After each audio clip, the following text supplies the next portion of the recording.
Construction worker sa Lingayen, Pangasinan na nangunguha ng talaba, nagulat dahil imbes na talaba ang makuha, isa palang bomba. Sundan sa report. Matapos ang trabaho sa construction site, diretso ang 32 anyos na si Louie Baldonado sa isang creek sa Barangay Poblasyon para maghanap ng talaba na iluluto sa hapunan. Pero wala pang 15 minuto na nakalusong sa creek ay nakuha nito ang isang mabigat na bakal na dinikitan na ng talaba. Hinugasan niya itong maigi pero nagulat siya dahil isa palang bomba ang nakuha nito sa creek.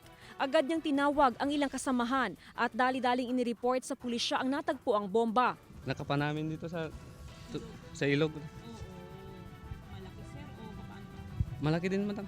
Agad nagtungo sa lugar ang Explosive Ordnance Division ng Pangasinan Police Provincial Office. Sa investigasyon, isang mortar vintage bomb ang natagpuan ng construction worker. May possibility na mayroon pang nandoon.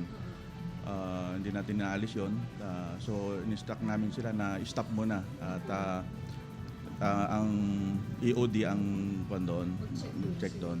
Inabisuhan ng mga construction workers sa lugar na iwasan munang magtungo sa creek. Kung makakita o makahukay ng bomba sa construction site, nanawagan ng pulisya na agad i-report sa kanilang himpilan. Hindi natin iniiwas yung possibility na active yun.